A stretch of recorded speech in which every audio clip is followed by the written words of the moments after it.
Oke, Assalamualaikum warahmatullahi wabarakatuh.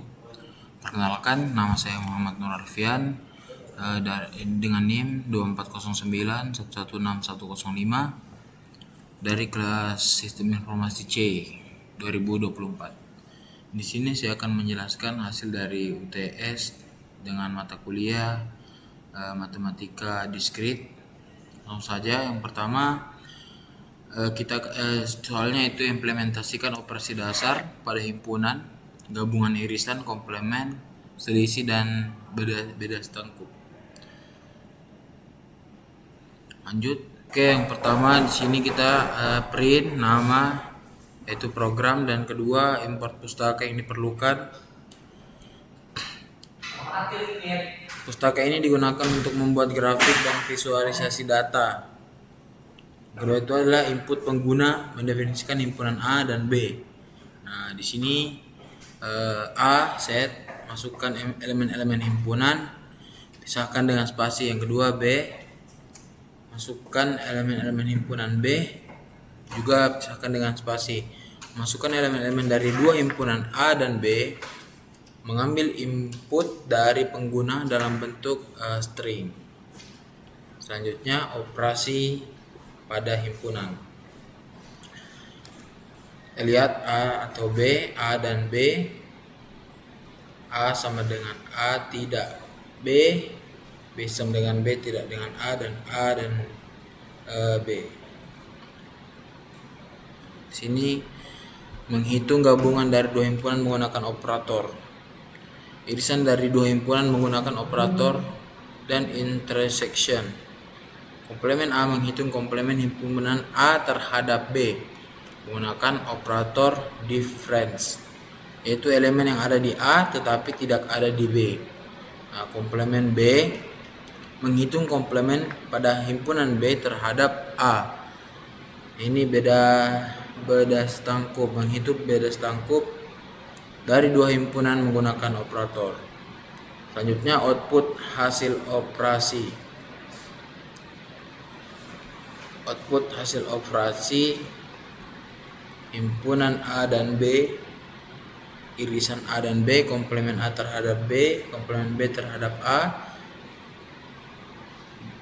dan menampilkan hasil dari berbagai operasi himpunan yang telah dilakukan.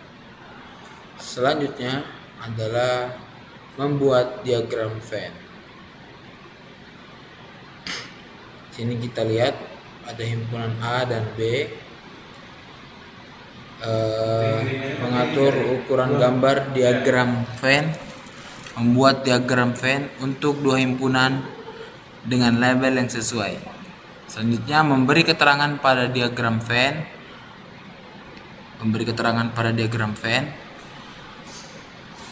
Mengakses label tertentu dalam diagram Venn berdasarkan ID area, mengatur teks yang ditampilkan di setiap area dengan informasi yang relevan.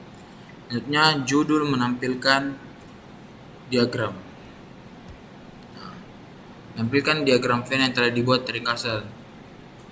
Oke, selanjutnya ke nomor 2, yaitu membuat tabel kebenaran untuk dua proposisi, logika P dan Q dengan operator dasar seperti negasi, konjungsi, disjungsi, implikasi, dan bimplikasi. Sini kita lihat bagian header. Pertama, print nama, print program, fungsi truth table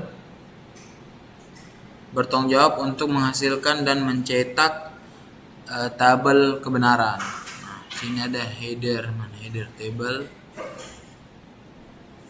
table mencetak header kolom untuk tabel kebenaran yang terdiri dari berbagai operasi logika yang akan dihitung dan ditampilkan. P dan Q adalah dua variabel logika yang nilainya dapat berupa true atau false. Oke, untuk selanjutnya yang nomor 3 adalah menggunakan konsep fungsi matematika untuk menentukan apakah sebuah fungsi itu bersifat injektif, surjektif, atau bijektif antara dua himpunan. Ini adalah output informasi dasar.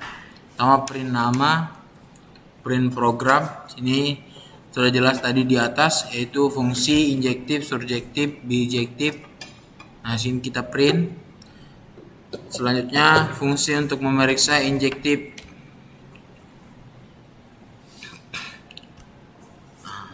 Gambar sudah ada.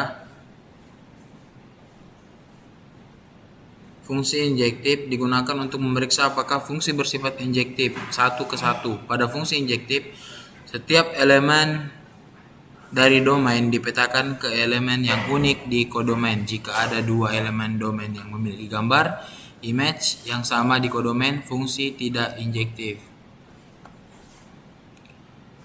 Langkah-langkahnya adalah membuat set image untuk menyimpan semua nilai hasil.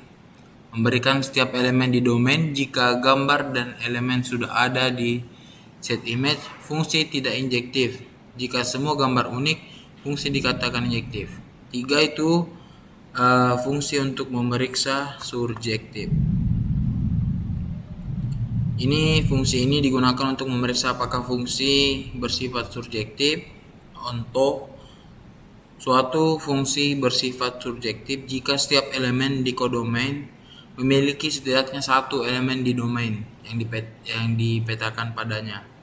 Langkah-langkahnya itu menghitung semua gambar elemen dari domain. Jika semua elemen di kodomain tercakup oleh elemen-elemen di image, maka fungsi adalah surjektif.